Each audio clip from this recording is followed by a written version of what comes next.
Hello, আসসালামু আলাইকুম দর্শকবিন্দু। তো আমরা আজকে যে বিষয়টা জানবো সেটা হচ্ছে আমাদের মুসলিম ধর্মের প্রতিকৃতি হজরত মুসা আল্লাহ সাল্লাম, তার জীবনী এবং তিনি যে কর্ম আমাদের মুসলিম ধর্মাবলম্বীদের মাঝে রেখে গেছেন সেই বিষয়ে আমরা আজকে আলোচনা করব। তো খ্রিস্টপূর্ব ত্রয়োদশ শতাব্দীতে জন্মগ্রহণ করেন হজরত মুসা আল্লাহ সাল্লাম। প্রাচীন মিশরের রাজধানী ছিল পেন্টাটিউক। নীল নদের তীরে এই নগরে বাস করতেন মিশরের ফেরাউন রামেসিস। নগরের শেষ প্রান্তে ইহুদিদের বসতি। মিশরের ফেরাউন ছিলেন ইহুদিদের প্রতি বিদ্বেষভাবাপন্ন। একবার কয়েকজন জ্যোতিষী গণনা করে তাকে বলেছিলেন ইহুদি পরিবারের মধ্যে এমন এক সন্তান জন্মগ্রহণ করবে যে ভবিষ্যতে মিশরের পক্ষে বিপজ্জনক হয়ে উঠতে পারে। জ্যোতির্বিদদের কথা শুনে ভীত হয়ে পড়লেন ফেরাউন। তাই ফেরাউন আদেশ দিলেন কোনো ইহুদি পরিবারের সন্তান জন্মগ্রহণ করলেই যেন হত্যা করা হয়। ফেরাউন এর গুপ্তচররা চতুর্দিকে ঘুরে বেড়াতো। যখনই কোনো পরিবারের সন্তান জন্মাবার সংবাদ পেত তখনই গিয়ে তাকে নির্মমভাবে হত্যা করত। ইহুদি মহল্লায় বাস করতেন আশরাম আর যোশিবেদ নামে এক সদ্য বিবাহিত দম্পতি। যথাসময়ে যোশিবেদের একটি পুত্র সন্তান জন্মগ্রহণ করল। সন্তান জন্মাবার পরই স্বামী স্ত্রী মনে হলো যে করেই হোক এই সন্তানকে রক্ষা করতেই হবে। কে বলতে পারে এই সন্তানই হয়তো ইহুদি জাতিকে সমস্ত নির্যাতন থেকে রক্ষা করবে একদিন। সকলের চোখের আড়ালে সম্পূর্ণ গোপনে শিশু সন্তানকে বড় করে তুলতে লাগলেন আশরাম আর যোশিবেদ। কিন্তু বেশি দিন এই সংবাদ গোপন রাখা গেল না। স্বামী স্ত্রী বুঝতে পারলেন যে কোনো মুহূর্তে ফেরাউন এর সৈনিকরা এসে তাদের সন্তানকে তুলে নিয়ে যাবে। ঈশ্বর আর ভাগ্যের হাতে শিশুকে সঁপে দিয়ে দুজন বেরিয়ে পড়লেন। নীল নদের তীরে এক নির্জন ঘাটে এসে শিশুকে শুইয়ে দিয়ে তারা বাড়ি ফিরে গেলেন। সেই নদীর ঘাটে প্রতিদিন গোসল করতে আসতো ফেরাউনের কন্যা। ফুটফুটে সুন্দর একটা বাচ্চাকে একা পড়ে থাকতে দেখে তার মায়া হলো। তাকে তুলে নিয়ে এলো রাজপ্রাসাদে। তারপর সেই শিশু সন্তানকে নিজের সন্তানের মতো স্নেহ ভালোবাসা দিয়ে মানুষ করে তুলতে লাগলো। রাজকন্যা শিশুর নাম রাখলো মুসা। এই বিষয়ে আরেকটি কাহিনী প্রচলিত। মুসার মা যোশিবেদ জানতেন প্রতিদিন ফেরাউনের কন্যা সখীদের নিয়ে নদীতে স্নান করতে আসেন। একদিন ঘাটের কাছে পথের ধারে শিশু মুসাকে একটা ঝুড়িতে করে শুইয়ে রেখে দিলেন। নিজের গাছের আড়ালে লুকিয়ে রইলেন। কিছুক্ষণ পর রাজকুমারী সেই পথ দিয়ে স্নান করতে যাওয়ার সময় দেখতে পেলেন মুসাকে। পথের পাশে ফুটফুটে একটা শিশুকে পড়ে থাকতে দেখে তার মায়া হলো। তাড়াতাড়ি মুসাকে কোলে তুলে নিল। যোশিবেদকে মুসাকে ধাত্রী হিসেবে নিয়োগ করে রাজকুমারী নিজের পরিচয় গোপন করে রাজপ্রাসাদে মুসাকে দেখাশোনা করতে থাকে যোশিবেদ। মা ছাড়া মুসা কোনো নারী স্তন্যপান করেননি। ধীরে ধীরে কৈশোর থেকে যৌবনে পা দিলেন মুসা। ফেরাউনের অত্যাচার বেড়েই চলেছিল। ইহুদিদের উপর এই অত্যাচার ভালো লাগতো না মুসার। পুত্রের মনোভাব জানতে পেরে একদিন যোশিবেদ তার কাছে নিজের প্রকৃত পরিচয় দিলেন। তারপর থেকে মুসার অন্তরে শুরু হলো নিদারুণ যন্ত্রণা। একদিন রাজপথ দিয়ে যাচ্ছিলেন মুসা। এমন সময় তার চোখে পড়ল এক হতভাগ্য ইহুদিকে নির্মমভাবে প্রহার করছে তার মিশরীয় মনিব। এই দৃশ্য দেখে আর স্থির থাকতে পারলেন না মুসা। তিনি সেই ইহুদিকে উদ্ধার করার জন্য নিজের হাতে তরবারি দিয়ে আঘাত করলেন মিশরীয় মনিবকে। সেই আঘাতে মারা গেলেন মিশরীয় লোকটি। ইহুদি লোকটি চারদিকে এ কথা প্রকাশ করে দিল। গুপ্তচররা ফেরাউনকে গিয়ে সংবাদ দিতেই ক্রোধে ফেটে পড়লেন ফেরাউন। তিনি বুঝতে পারলেন রাজকন্যা মুসাকে মানুষ করলেও তার শরীরে বইছে ইহুদি রক্ত। তাই নিজের ধর্মের মানুষের উপর অত্যাচার হতে দেখে মিশরীয়কে হত্যা করছে। একে যদি মুক্ত রাখা যায় তবে বিপদ অবশ্যম্ভাবী। তখনই সৈনিকদের ডেকে হুকুম দিলেন, যেখান থেকে পারো মুসাকে বন্দি করে নিয়ে এসো। ফেরাউনের এর আদেশ কথা শুনে আর বিলম্ব করলেন না মুসা। তৎক্ষণাৎ নগর ত্যাগ করে বেরিয়ে পড়লেন। দীর্ঘ পথশ্রমে মুসা ক্লান্ত তৃষ্ণার্ত হয়ে পড়েছিলেন। তার চোখে পড়ল দূরে একটি কুয়ো। কুয়োর সামনে একটি 7টি মেয়ে তাদের ভেড়াকে পানি খাওয়াচ্ছিল। হঠাৎ একদল মেষপালক সেখানে এসে মেয়েদের কাছ থেকে জোর করে ভেড়াগুলিকে কেড়ে নিল। সাথে সাথে চিৎকার চেঁচামেচি শুরু করে দিল 7 বোন। তাদের চিৎকার শুনে ছুটে এলেন মুসা। তারপর মেষপালকদের কাছ থেকে সবটা ভেড়া উদ্ধার করে মেয়েদের ফিরিয়ে দিলেন। মেয়েরা তাকে অনেক ধন্যবাদ জানিয়ে বাড়ি ফিরে গেল। 7 বোনের বাবার নাম ছিল রুয়েন। 7 বোন এসে মুসাকে ডেকে নিয়ে গেল তাদের বাড়িতে। তার পরনের মূল্যবান পোশাক, সম্ভ্রান্ত পূর্ণ ব্যবহার দেখে সকলেই মুগ্ধ হয়ে গেল। রুয়েন তার পরিচয় জিজ্ঞেস করতেই কোনো কথা গোপন করলেন না মুসা, অকপটে নিজের পরিচয় দিলেন। রুয়েন মুসার ব্যবহারে মুগ্ধ হয়ে তাকে নিজের বাড়িতে আশ্রয় দিল। অল্প কিছুদিন পর এক মেয়ের সাথে তার বিয়ে দিলেন রুয়েন। সেই যাযাবর গোষ্ঠীর সাথে থাকতে থাকতে অল্প দিনেই মেষ চড়ানোর কাজ শিখে নিলেন মুসা। এক নতুন পরিবেশের সাথে সম্পূর্ণভাবে নিজেকে মানিয়ে নিলেন। দেখতে দেখতে বেশ কয়েক বছর কেটে গেল। ওদিকে মিশর ইহুদিদের অবস্থা ক্রমশ দুর্বিষহ হয়ে উঠেছিল। মিডিয়াতে পশুপালকের জীবনযাপন করলেও স্বজাতির কথা ভুলতে পারেননি মুসা। মাঝে মাঝেই তার সমস্ত অন্তর ব্যথিত হয়ে উঠত। একদিন মেষের পাল নিয়ে ঘুরতে ঘুরতে নির্জন পাহাড়ের প্রান্তে এসে পৌঁছলেন মুসা। সামনেই বেশ কিছু গাছপালা। হঠাৎ মুসা দেখলেন সেই গাছপালা পাহাড়ের মধ্যে থেকে এক আলোকছটা বেরিয়ে এলো। এত তীব্র সেই আলো মনে হলো 2 চোখ যেন ঝলসে যাচ্ছে। তবু স্থির দৃষ্টিতে চেয়ে রইলেন সেই আলোর দিকে। তার মনে হলো ওই আলো যেন তাকে আচ্ছন্ন করে ফেলছে। একসময় শুনতে পেলেন সেই আলোর মধ্যে থেকে এক অলৌকিক কণ্ঠস্বর ভেসে এলো, মুসা মুসা। চমকে উঠলেন মুসা। কেউ তার ওই নাম ধরে ডাকছে। তৎক্ষণাৎ সাড়া দিলেন, কে আপনি? আমায় ডাকছেন? সেই অলৌকিক কণ্ঠস্বর বলে উঠল, আমি তোমার ও তোমার পূর্বপুরুষদের একমাত্র ঈশ্বর। ঈশ্বর তার সাথে কথা বলছেন। এ যেন বিশ্বাস করতে পারছিলেন না মুসা। ভীত হয়ে মাটিতে নতজানু হয়ে বসে পড়লেন। আমার কাছে আপনার কি প্রয়োজন প্রভু? দৈব্য কণ্ঠস্বর বলল, তুমি আমার প্রতিনিধি হিসেবে মিশরে যাও, যেখানে ইহুদিরা অমানসিক নির্যাতন ভোগ করছে। তুমি ইহুদিদের মুক্ত করে নতুন দেশে নিয়ে যাবে। মুসা বললেন, আমি কেমন করে তাদের মুক্তি দেব? দৈব্যবাণী বলল, আমি অদৃশ্যভাবে তোমাকে সাহায্য করব। তুমি ফেরাউনের কাছে গিয়ে বলবে, আমি তোমাকে প্রেরণ করেছি, সকলেই যেন তোমার আদেশ মেনে চলে। মুসা বললেন, কিন্তু যখন তারা জিজ্ঞেস করবে ঈশ্বরের নাম, তখন কি জবাব দেব? প্রথমে ঈশ্বর তার নাম প্রকাশ না করলেও পরে বললেন, তিনি এই বিশ্ব জগতের স্রষ্টা আল্লাহ। মুসা অনুভব করলেন তার নিজের শক্তিতে নয়, ঈশ্বর প্রদত্ত শক্তিতেই তাকে সমস্ত কাজ সমাধান করতে হবে। এতদিন ঈশ্বর সম্বন্ধে তার কোনো স্পষ্ট ধারণা ছিল না। এই প্রথম অনুভব করলেন ঈশ্বর নির্দিষ্ট কাজের জন্য তিনি পৃথিবীতে এসেছেন, আর আল্লাহ তার একমাত্র ঈশ্বর। এর কয়েকদিন পর দ্বিতীয়বার ঈশ্বরের আদেশ পেলেন মুসা।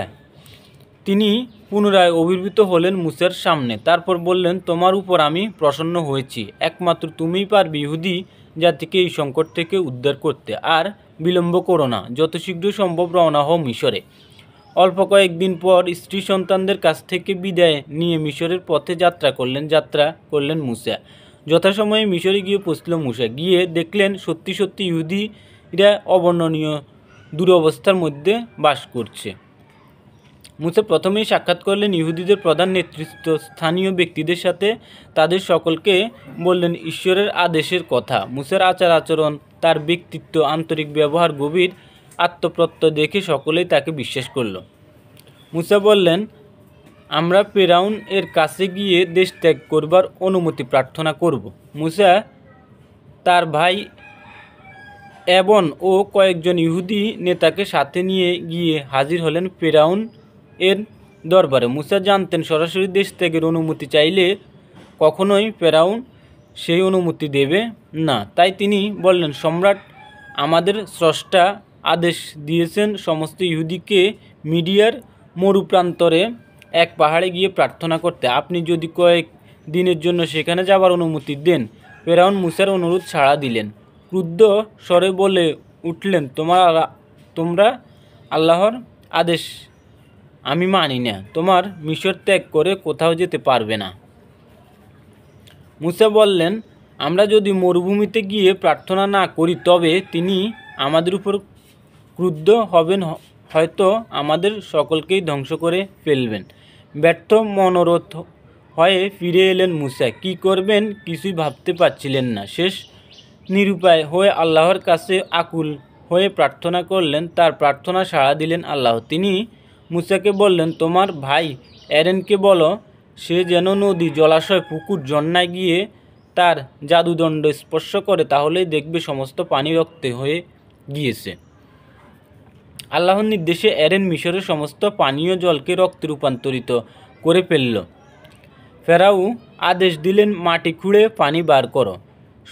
সৈনিকরা অসংখ্য কূপ খুঁড়ে ফেলল। সকলে সেই জল পান করতে আরম্ভ করল। এরেন জাদু বিফল হতেই মুসা পুনরায় আল্লাহর কাছে প্রার্থনা করলেন।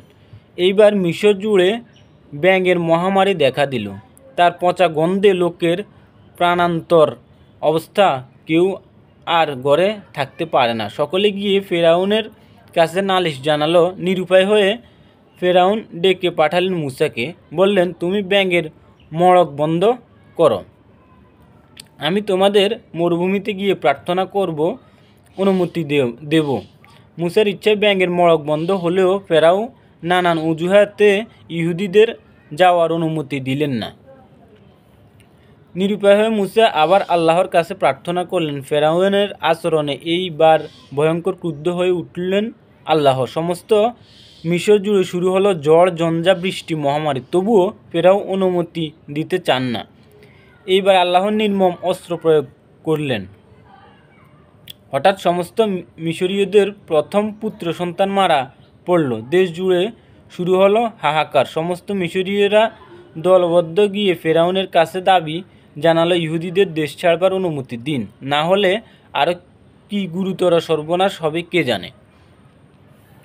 ভয় পেয়ে গেলেন ফেরাউন মুসাকে ডেকে বললেন, প্রার্থনা করার জন্য তোমাদের মরুভূমিতে যাবার অনুমতি দিচ্ছি। যদি মনে করো তোমাদের যা কিছু আছে, গৃহপালিত গবাদি পশু, জীবজন্তু, জিনিসপত্র সব সাথে নিয়ে যেতে পারো। দেশ ত্যাগের অনুমতি পেয়ে ইহুদিদের সকলেই উল্লসিত হয়ে উঠল। তারা সকলে মুসাকে তাদের নেতা বলে স্বীকার করে নিল। মিশর ছাড়াও মাকুম নগরেও বহু ইহুদি বাস করত। সকলে দলবদ্ধভাবে মুসাকে অনুসরণ করল। মুসা জানতেন আল্লাহর শাস্তির ভয়ে ফেরাও দেশ ত্যাগের অনুমতি দিলেও তিনি শেষ মুহূর্ত পর্যন্ত চেষ্টা করবেন যাতে তাদের যাত্রাপথে বিঘ্ন সৃষ্টি করা যায়। তাই যথাসম্ভব সতর্কভাবে পথ চলতে লাগলেন। কয়েকদিন চলবার পর তারা সকলে এসে পড়ল লোহিত সাগরের তীরে। এদিকে ইহুদিরা মিশর ত্যাগ করতেই ফেরাউন এর মনের পরিবর্তন ঘটল। যেমন করেই হোক তাদের ফিরিয়ে নিয়ে এসে আবার কৃতদাসে পরিণত করতে হবে। তৎক্ষণাৎ ইহুদিদের বন্দী করার জন্য বিশাল এক সৈন্যবাহিনীকে পাঠালেন ফেরাউন। এদিকে দূর থেকে মিশরীয় সৈন্যদের দেখতে পেয়ে আতঙ্কগ্রস্ত হয়ে পড়ল সমস্ত ইহুদিরা।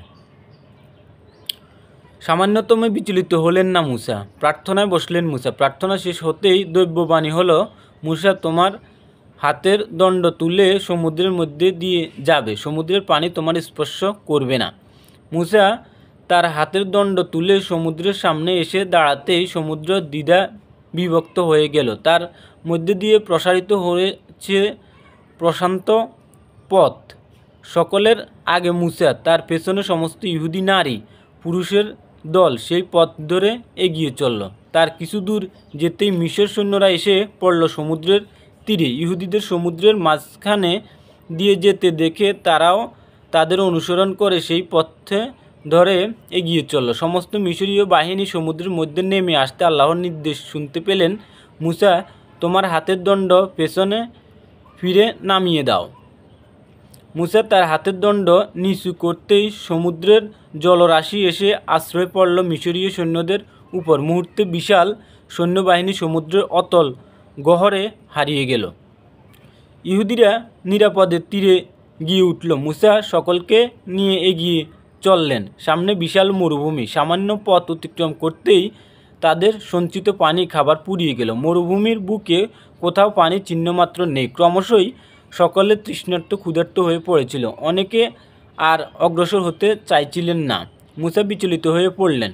এতগুলো মানুষকে কোথা থেকে তৃষ্ণার্ত পানি দেবেন? কিছু দূর যেতেই এক জায়গায় পানি পাওয়া গেল। এত দুর্গন্ধ সেই পানি কার সাধ্য তা মুখে দেয়। প্রার্থনায় বসলেন মুসা। প্রার্থনা শেষ করে আল্লাহর নির্দেশে কিছু গাছের পাতা ফেলে দিলেন। সেই পানির সাথে সাথেই সেই পানি সুস্বাদু পানীয় হয়ে উঠল। সকলের তৃষ্ণা মিটিয়ে সব পাত্র ভরে নিল। যারা মুসাকে দোষারোপ করছিল তারা অনুতপ্ত হয়ে ক্ষমা ভিক্ষা চাইল। সকলে মুসাকে তাদের ধর্মগুরু ও নেতা হিসেবে স্বীকার করে নিল। সকলে তার নির্দেশ মতো এগিয়ে চলল। কিছুদিনের মধ্যে সমস্ত খাবার পুড়িয়ে গেল। আশেপাশে কোথাও কোনো খাবারের সন্ধান পাওয়া গেল না। খিদের জ্বালায় সকলেই ক্লান্ত হয়ে পড়ল। আবার তারা দোষারোপ করতে আরম্ভ করল মুসাকে, তোমার জন্যই আমাদের এত কষ্ট সহ্য করতে হচ্ছে। মুসা সকলকে শান্ত করে বললেন, তোমরা ভুলে গিয়েছ আমাদের ঈশ্বর আল্লাহর কথা। তিনি ফেরাউনকে তোমাদের দেশ ত্যাগের অনুমতি দিতে বাধ্য করেছেন। তিনি সমুদ্রকে দ্বিধা বিভক্ত করছেন, সৈন্যদের হাত থেকে তোমাদের রক্ষা করেছেন, তোমাদের পানীয় ব্যবস্থা করেছেন। তবুও তোমরা তার শক্তিতে সন্দেহ প্রকাশ করছো। মুসার কথা শেষ হতেই কোথা থেকে সেখানে উড়ে আসে অসংখ্য পাখির ঝাঁক। ইহুদিরা ইচ্ছামতো পাখি মেরে মাংস খায়, আর কারো মনে কোনো শঙ্কা থাকে না মুসা তাদের অবিসংবাদিত নেতা। সকলে শপথ করে জীবনে মরণে তারা মুসার সমস্ত আদেশ মেনে চলবে।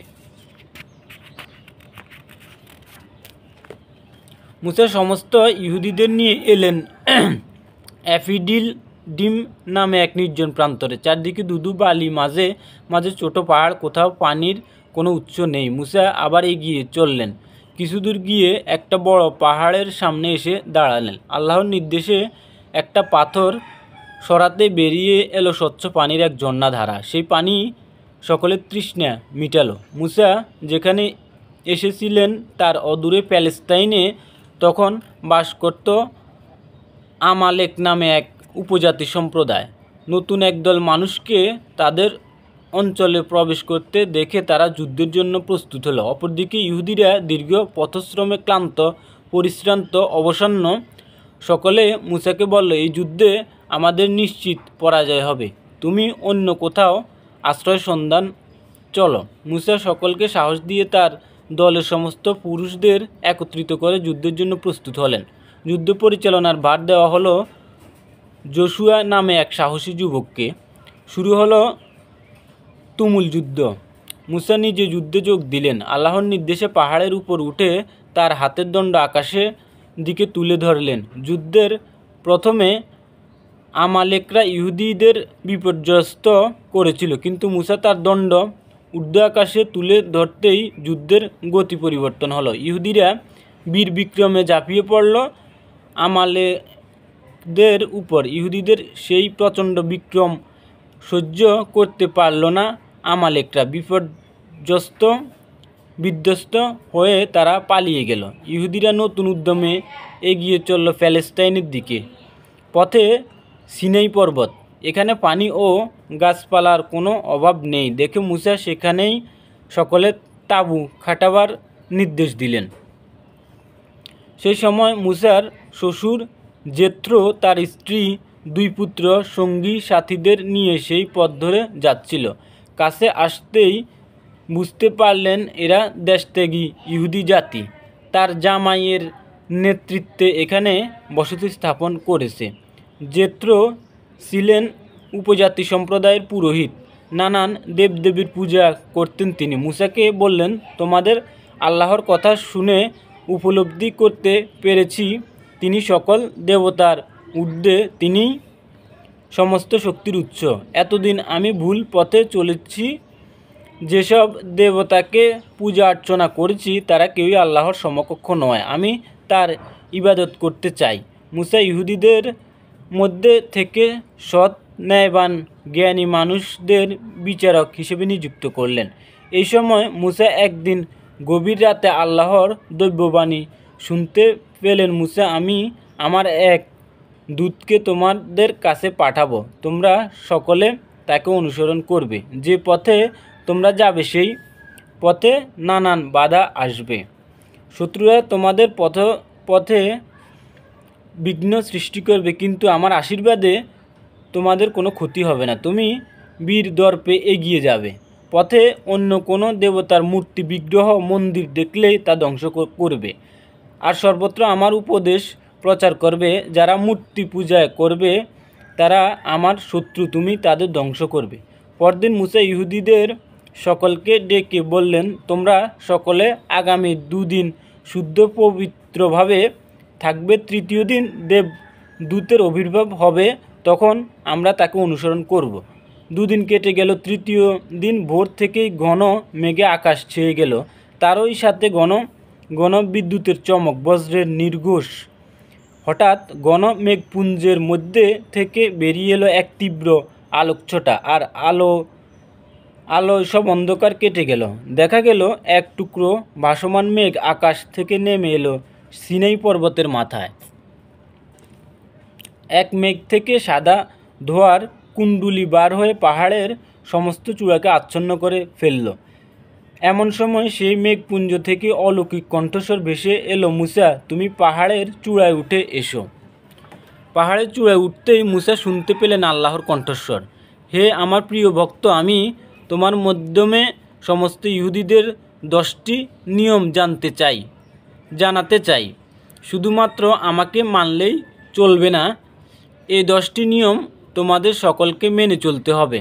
আল্লাহ তখন মুসার কানে কানে 10টি নির্দেশ দিলেন। এদের বলে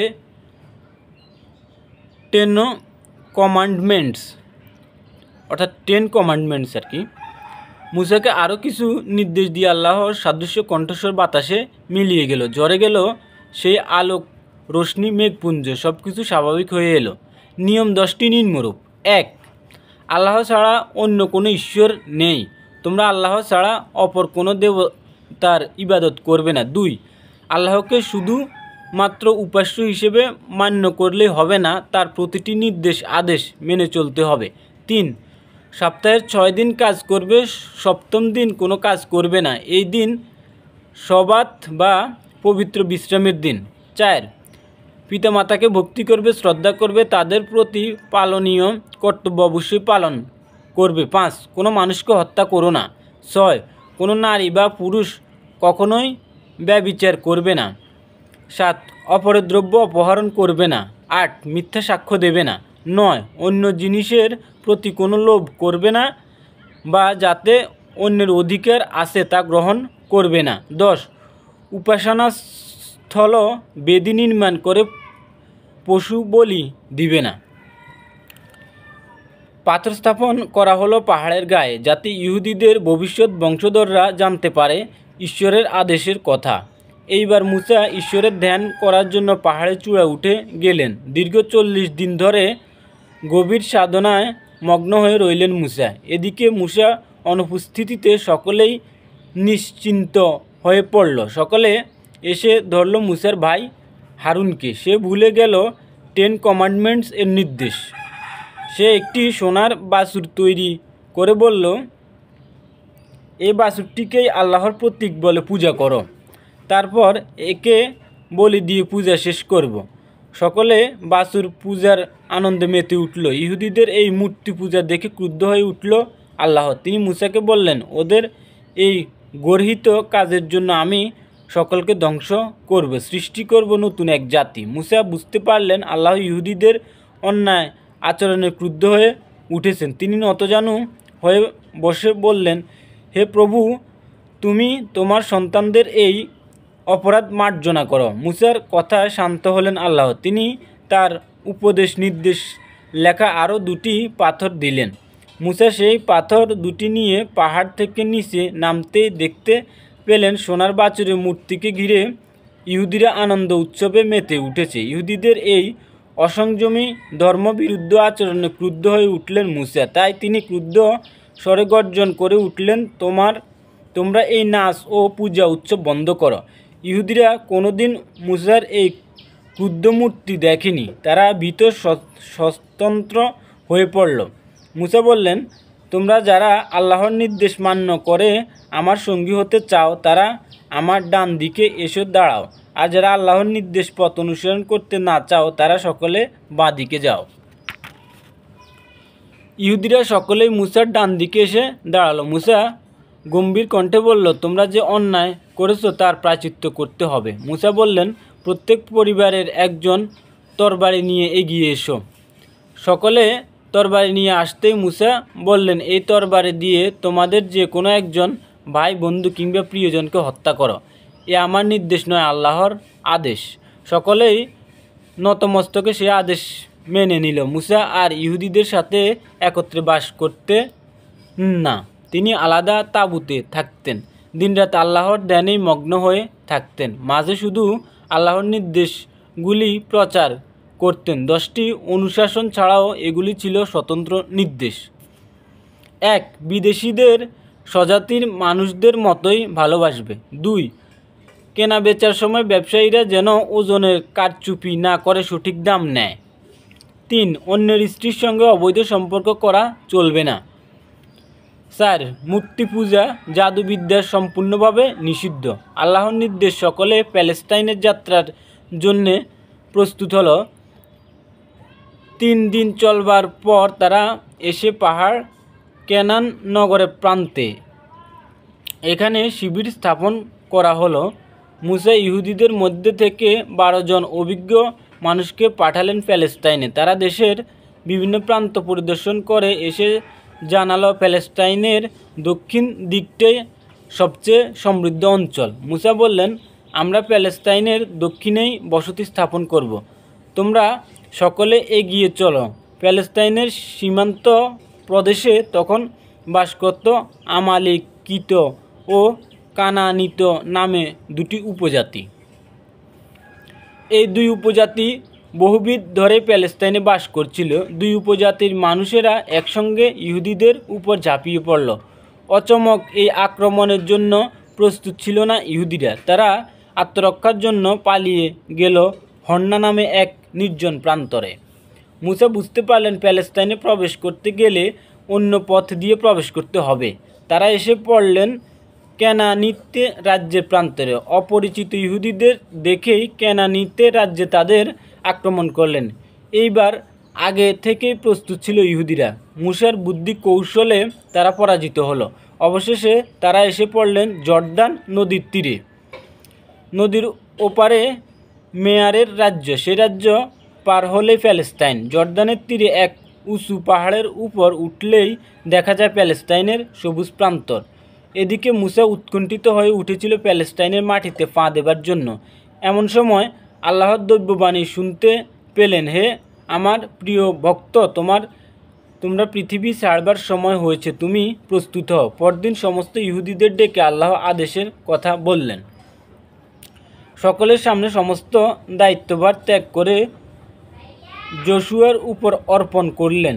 সকলকে উপদেশ দিয়ে তিনি প্রার্থনায় বসলেন।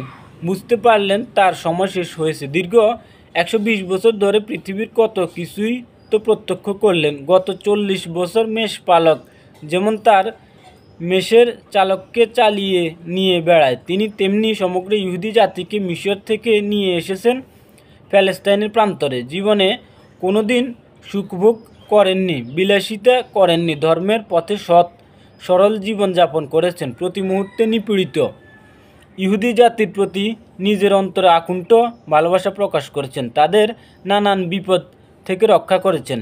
এতদিনের তার সব কাজ শেষ হলো।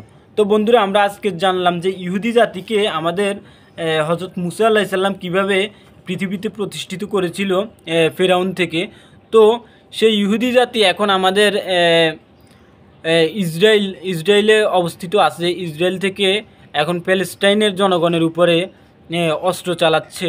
তো আজকে আমরা এই ভিডিওতে তুলে ধরলাম যে আসলে ইহুদিরা যে বিশ্বাসঘাতক এবং ইহুদিরা যে অন্যায় অত্যাচারে লিপ্ত, সেই বিষয়টা এখান থেকে সুস্পষ্ট যে আমাদের মুসা আলাইহিস সালাম তাদেরকে প্রতিষ্ঠিত করেছেন ইসলাম ধর্ম অবলম্বী, আর সেই অকৃতজ্ঞ ইহুদিরাই আজ মুসলিমের উপর অমানবিক অত্যাচার করে চলছে। তো সবাইকে ধন্যবাদ, আল্লাহ হাফেজ। যদি ভিডিওটা ভালো লাগে তাহলে আমার চ্যানেলটা সাবস্ক্রাইব করবেন, আরও নতুন নতুন ভিডিও দিব। সবাই আমার জন্য দোয়া করবেন। আল্লাহ হাফেজ। সার্বিয়ার আশিফুল হাসান।